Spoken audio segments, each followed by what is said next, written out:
So welcome everyone to the fourth episode, we'll call it, of Let's Get Published. Today is an overview day of what we've covered so far. Sometimes it's useful to take a step back, re-look at some ideas from perhaps a slightly different angle, and to catch up where we may have been confused or not moving forward at the pace we had hoped. And that is the general. It's halfway through this episode of getting a journal article written. And that's about the time when no matter who you are, you begin to run into your own self-doubts or your own awareness of what you don't understand. And so today, that's what today is about, is to make it more clear. So let me just review, and everything today will be a funnel. I like funnels. Funnels help me keep in mind that things need to start in one place, but they get more clear and more concise as we go. Funnels also help me remind me that things are a process that hones itself over time. It gives me a sense of being at ease within myself. When I'm at the top part of a funnel or in the middle, then I'm not quite where I want to go yet. So everything today will be done in a funnel. Our writing process looks like this. First, you find the journal that you want to write to. You never, hardly ever write an article without knowing where you want it to get published, if you want it to get published in a formal environment. Because every formal environment has its own rules and regulations, and why do something twice? So you find your journal. Then once you found your journal, and probably as you are looking at your journals, you're looking for models from that journal that will help guide your work. So these are people who have written about similar things. These are a particular article that caught your eye because it was well written. This is somebody who used your methodology. Perhaps you have 3 models, one of each. From those models, you map out potential headings. We did an exercise where you looked at, everybody did a spreadsheet of what the article did and what you would do that corresponded to that idea. And today we're going to talk about how that section can also be done as a funnel of ideas and when that is useful. Then we'll go on to plot the idea flow from your reader. And that's where we are right now. At the end of today, we will have finished the 4th section. The 5th thing is to write it. That has its own funnel. We do 2 or 3 what I'll call power revisions. I'll talk about those today because that and the writing are your homework. And then you'll come back at the first week in August. You will have done some writing. At least at this time period, it's the first week in August. You might be watching this recording at a whole nother time of year. But the next thing you'll do when you come back will be to have written and have your power revisions done. Those you can do yourself. And then you begin the process of peer review. Now, you can do that process by sending it off to the publisher, but it's probably better if you do that process with peers here and then send it off to the publisher and revise for peer review, at which point you get published. Now, that doesn't finish the process of publishing, because you can have an article in a journal and it will never get looked at because there are so many journals.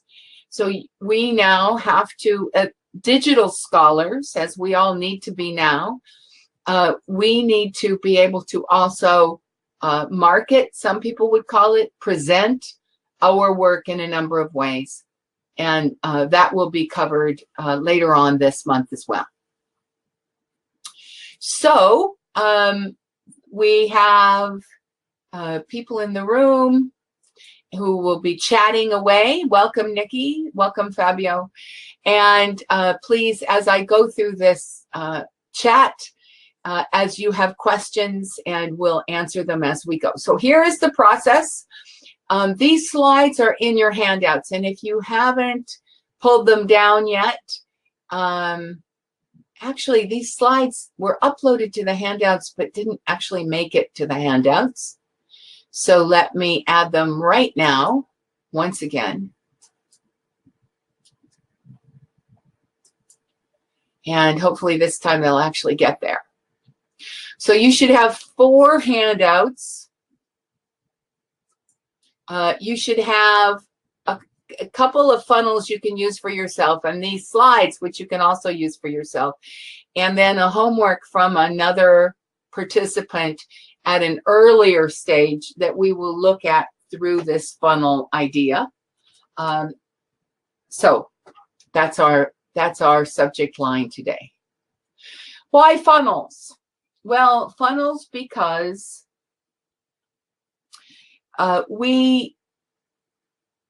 this one's out of order.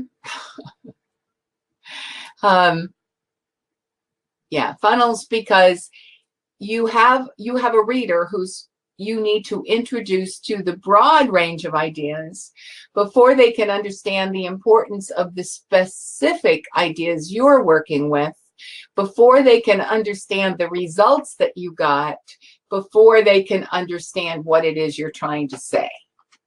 So this funnel shows what goes where in a pretty standard research article. And Fabio is an engineer, so very likely every journal article he ever writes will be in this format. He'll start with an introduction discussing the challenges of the engineering problem that he is addressing. He'll discuss what others have done, and that's what I mean by literature. It's usually other academic work, but it can be anything, really. We discuss the gaps that are out there in our world, and we use those gaps to identify the best possible choice of data collection and analysis. Again, using Fabio as an engineering example, his methodology is to do a simulation around it. So when he would tell us about the problem, and then he would tell us to the gaps in the field that make that a real problem, that brings it to, it gives us the significance of it. And then he would discuss how the simulation was set up. That's the methodology. Then he would get to what the results were without talking about what they mean. And then he would talk about what they mean. And that might end up with a call to action, or what we call a golden thread, a key idea he wants his readers to have. Now, we talked in previous weeks, so if you haven't seen the previous webinars, you might want to go back and review them, about the importance of knowing your reader, knowing what they probably already bring to the table as far as understanding of what you're doing, and also what will be the enticing parts of your golden thread, of your key idea, of what you want to be known for your reader. So if you are writing an introductory piece to people who know nothing about your field, then you will do a much longer section in the introduction and leading to the gaps than if you're writing to people who are typically part of your field. You'll just need to do shorter introductory pieces to the odd reader who isn't in that main field. So it is always important that we know our reader, because if we don't and we spend too much time telling them the basics, we'll bore them and they won't get to the end. If we also don't, and we don't give them enough lead in, we will confuse them and they won't get to the end. So the important thing to us is not just that we get published, but that what we have and our ideas have legs. So that's the funnel for the basic project problem. Now, this is a funnel that is more for a general an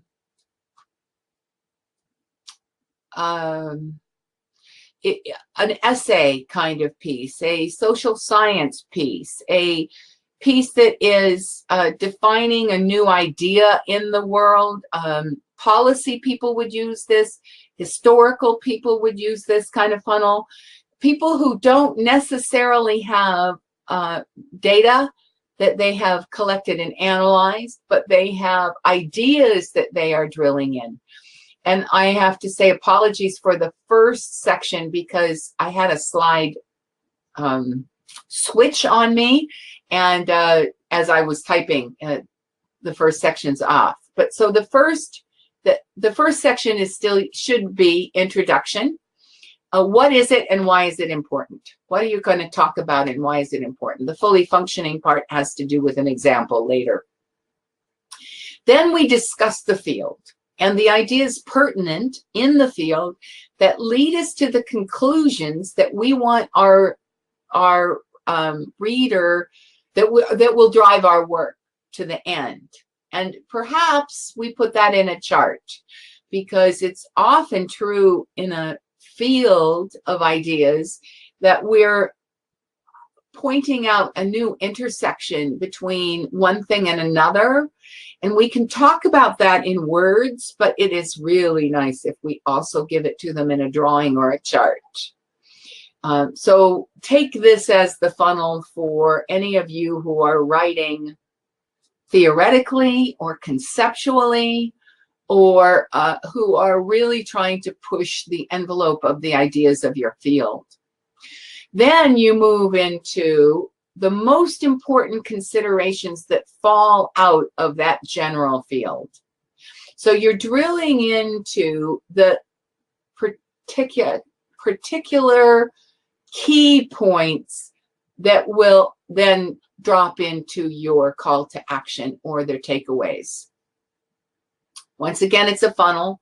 Once again, it starts broad discussion of why this is significant, broad discussion of what goes on through the ideas that are pertinent into the specific considerations and then down to the call to action. All right, so I think, Nikki, am I right to say that this funnel might be equally, if not more, appropriate to your work than this one, than the basic one? Generally, I think most academic writing will identify with one or another of these two ways of going. The important factors here is that they are both funnels. And in fact, we could superimpose funnels on top of each one of these sections. So you can funnel your reader through your introduction from the broad ideas to the significance. Then you can funnel them through a broad understanding of your literature to the gaps, and from a broad understanding of how it was done before to the specific methodology you used. From a broad understanding of the results to how those results answered your questions, and from a broad understanding of what was results became findings to then your call to action. So for me personally, as a writer, it's useful for me to think in terms of my reader this way. I have to give them the top part of the funnel before I can give them the smaller section, even if I'm thinking about it through each portion.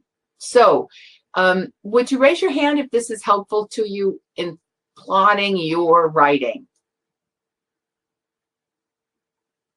Good.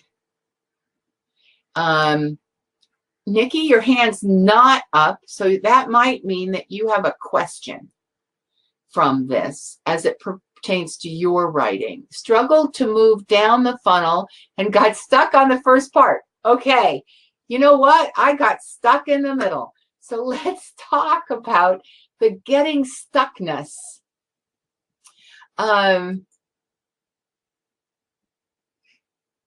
last time, I've been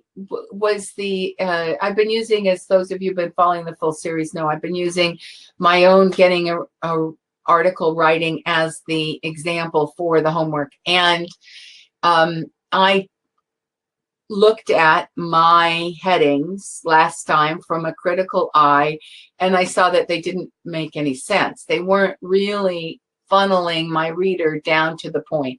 In fact, I could have asked the question, what am I really trying to say here? Nikki, would you have been able to ask that question? Well, when you say you got stuck, does the getting stuck look like, what am I really trying to say?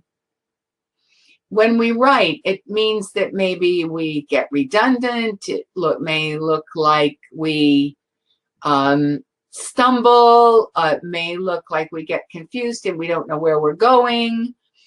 I think a lot of these writing moments, and they happen to all of us, boil down to, what am I really doing here?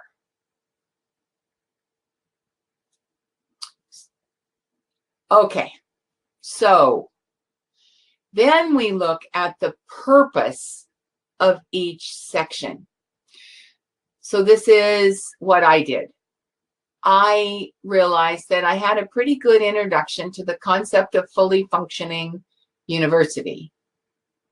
But I didn't have, but in that broader section, what I wasn't including was also background to the current state of postgraduate schools or graduate education, depending on what part of the world you're in, what you call it.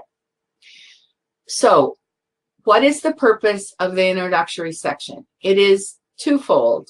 It is to give your reader an understanding of the tensions that drive your ideas and the tensions that drive the significance of your work. That's the purpose. So if we stumble, we either have too much or too little. And in my case, I had too little. I was introducing the concept of fully functioning, but I was not, in my introduction, introducing the postgraduate school issues. So I needed to move that up. Then I could take those two ideas and drill them through the funneling portion, funnel them through the challenges and opportunities that technology brings, because both are great ideas and both of them are changing because of technology. So I need to flesh out this middle section. I haven't done that yet, but I can do that. Now that I need to know its purpose, I can write to a purpose. Then my next section will be to build a conceptual model. So now I've thrown a lot of tensions into the reader. I've really talked about challenges, some opportunities, but I've made it the second section. It leads you, as it does in the research piece, it leads you to gaps in methodology.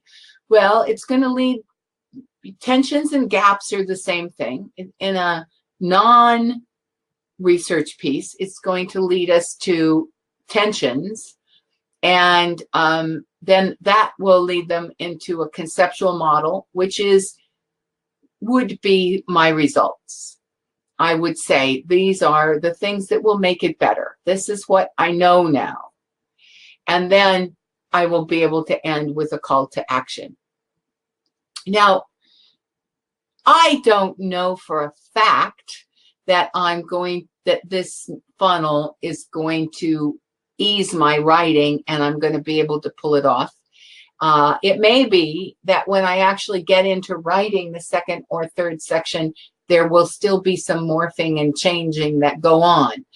But I'm a full stop more ready to start writing because I know what my 4 main sections are going to be, and I know what purpose or outcome I'm shooting for. And that is the reason we would take the time to draw a funnel. It helps us know where we're going to go. All right, now another person in our group wrote to me and said she needs a timeline for this. So looking at from now to, which is you've got your ideas, and at the end of today, we should be able to draw them all out in a funnel. So then you should be able to start writing. And so we need to backwards map that we want our final revisions by August 18th. Those of you that have worked with Doctoral Net know that always we plot our time from where we are now, looking at where we want to be, when we want to be it, and then figuring out what the steps are in the middle. So going backwards from the 18th, that's the last session. That means the session before last, we need a full draft, and you should have done some self-revision. So I'm going to talk about self-revision in a minute. And that'll be the homework that's due August 3rd. Then, in order to get there, you need to have written it, and then you need to do some self-revision. Again, the next topic of conversation will be self-revision. And that means between now and the 28th of July, you're writing. And your writing will be, the first section of writing is the broadest one, and that's why it's 2 weeks and everything else is 1 week, because it's going to take a while to draft the whole thing. Good. I'm glad the timeline worked for you. This is what you're aiming for in order to have a project done on time.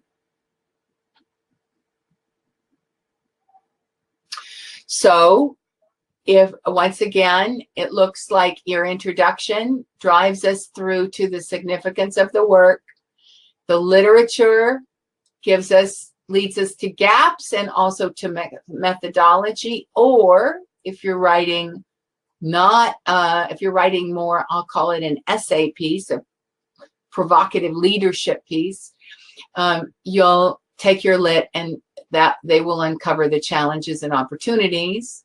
Then you'll move into a discussion of results and main conceptual ideas, and then you'll take your discussion of findings and call to action. That's your funnel.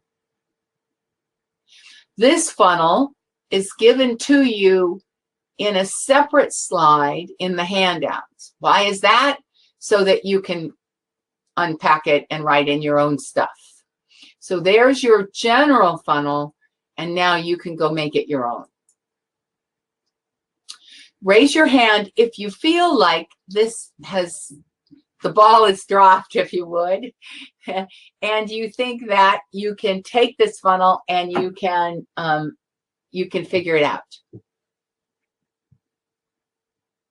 And Fabio, if you're not raising your hand, then do you have a question before I go into the revisions piece? And I will pull back up the slide that is more adapted to your kind of work. Could you put in the things it would be using a model that you had found? I'm not sure this 2 weeks is time enough for me now. Okay, well, then that takes us into what do we do when we don't have enough time? Because most doctoral work happens when we don't have enough time. So things to consider, and I'm not really saying this as a push, but just that I honor the fact that all the people, 25 or more people who are taking this sessions may feel the same way, like, oh my God, 2 weeks to write it. You can do this. You can say in 2 weeks, I want to have it written. So that means I need to take 4 days to write the introduction, and 3 days to write the introduction, 4 days to write the literature, 3 days to write the results, 4 days to write the findings. Then, if I'm going to write the introduction in 3 days, I already have my headings. I already know where I'm going because I did that work in the last homework. So then I just need to think each day, my over the course of these 3 days, what are the main points I need to make in my introduction? And every point becomes a paragraph. So then literally you can say, I need to write 4 paragraphs today. I need to write 5 paragraphs today. And if you write 4 or 5 paragraphs, if you plot where you're going and where your points are, you can do this by writing 4 or 5 paragraphs a day. Does that seem more reasonable to you?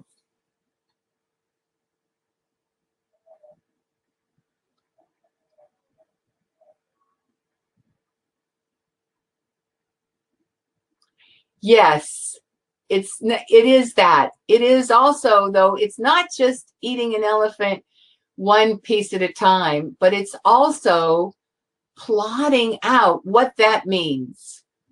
Every time we are doing something we have never done before, our heart stops a little and our amygdala brain sends up danger signals. But we have written 4 paragraphs a day. We have done that.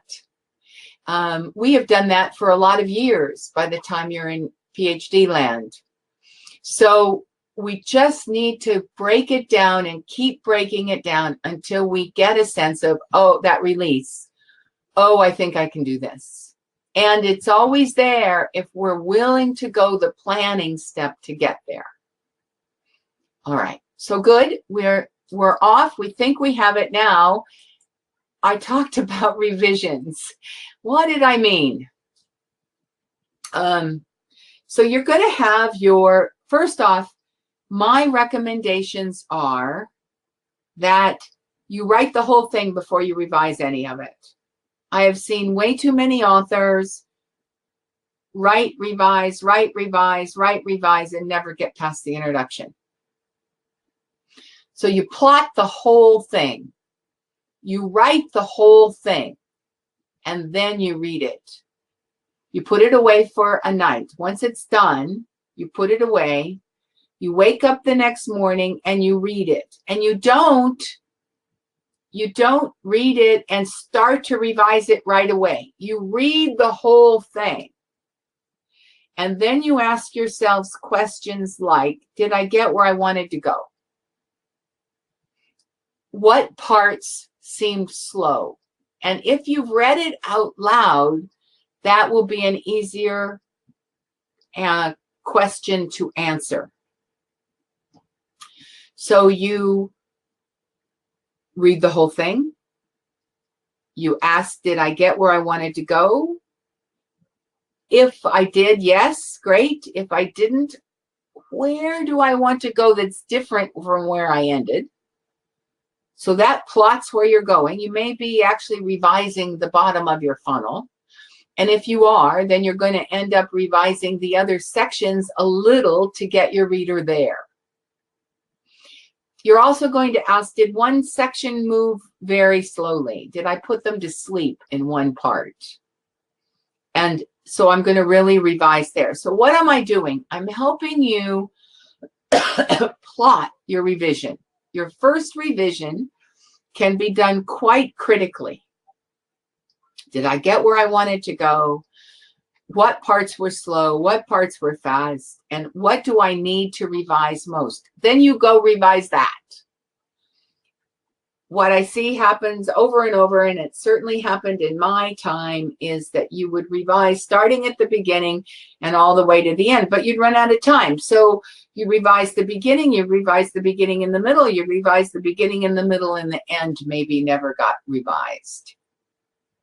So with a conscious effort, and you plot how you're going to revise and in what ways, it will get stronger. Then you put it aside, you sleep on it, you wake up the next morning, you read it out loud, and then you ask yourself the same kind of questions. On the third revision, and it may be the second revision because you may run out of time, but somewhere in here, you read it just before you go to sleep and you don't think about it, and you wake up the next morning and you ask yourself, what do you think? And then you might have a different answer than you would if your conscious brain had done all of the work. So I will write this out for everyone, and I will put it in an email so that the homework is well laid out for you. But that's it. You do the writing and you do as much revision as you can do, but you turn something in by August 3rd so that we can look at it and really see what's happening on the 4th. And then we can decide as a group what's the best way to move forward. Everybody who turns in something on August 3rd will have the option to be paired with somebody else that seems to be about the same place or doing somewhat similar work. And that will give you another peer review session to make it even stronger by the 18th. Good. Okay, that is all that I need to say today. Oh, wait, there is one. I take that back. There's one handout we all should open. It's called Doctoral Net Handout 2. And as we open it, I wanted to see, this was from somebody who didn't get the homework in on a particular time, but wanted us to look at it. And I just need to get it open on my end as well. And we want to see if this funnel idea works for this particular place of the work as well. So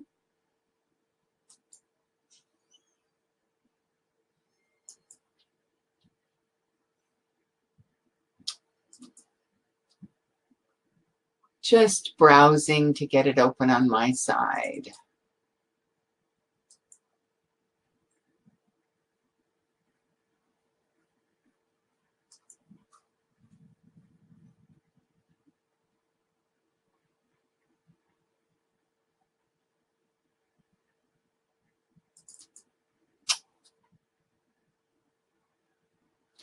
Okay. So this particular person is writing about the desalination of coastal and shelf sciences. And there is a journal just on that. So this particular journal focuses on just exactly the right idea.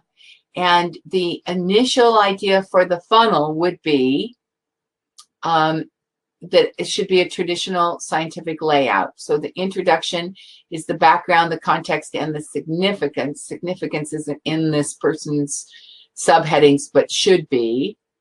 And then the relationship between the literature as to the relationship between atmospheric forcing and salinity. And then that begins to unpack the gap, so that's appropriate. And the salinity response also leads us into the particular methodology, which is the results of assessing the relationship between the two. And then I'm assuming, it's hard to know from the relationship here, but that the final discussion will be about the natural and anthropogenic influences. If I have read it correctly, then your work follows the funnel and you can put those as the main headings and you are ready to write.